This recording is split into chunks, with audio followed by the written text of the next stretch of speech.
Hello, അപ്പോൾ നമുക്കിന്ന് സ്പെഷ്യലായിട്ടൊരു green colour biryani ഉണ്ടാക്കിയാലോ. അതിനായി ആദ്യം തന്നെ ഇഞ്ചി, വെളുത്തുള്ളി, പുതിന, മല്ലിച്ചപ്പ്, പച്ചമുളക്, കുറച്ച് തൈരും കൂടി ചേർത്ത് മിക്സിയിൽ നിന്ന് അരച്ചെടുത്ത് ഈ മിക്സ് ചിക്കനിലേക്ക് തരുമി പിടിപ്പിച്ച് അല്പം ഉപ്പും കൂടി ചേർത്ത് നമുക്കൊരു അരമണിക്കൂർ റെസ്റ്റ് ചെയ്യാൻ വെക്കാം. അതിനുശേഷം നമുക്ക് ആവശ്യമുള്ള സവാള ഒന്ന് പൊരിച്ചെടുക്കണം. ഞാൻ എയർ ഫ്രയറിലാണ് പൊരിച്ചെടുക്കുന്നത്. പിന്നെ വേറൊരു പാത്രം അടുപ്പത്തേക്ക് വെച്ച് അതിലേക്ക് ഗീ ഒഴിച്ച് സ്പൈസസ് ഒക്കെ ഒന്ന് വഴറ്റിയതിന് ശേഷം നമ്മൾ ഈ മിക്സ് ഒന്ന് അതിലേക്ക് ആഡ് ചെയ്ത് കൊടുക്കാം.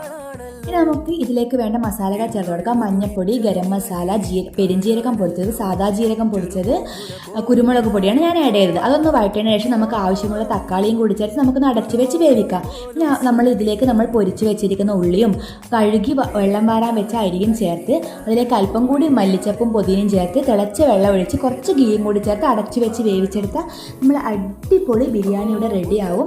അപ്പോൾ നല്ല ടേസ്റ്റ് ആയിരുന്നു, ഞങ്ങൾക്ക് ഒരുപാട് ഇഷ്ടമായി. നിങ്ങൾ എല്ലാവരും ഒന്ന് പറ്റിയ ട്രൈ ചെയ്ത് നോക്കൂ. അപ്പോൾ ഓക്കെ, ബൈ.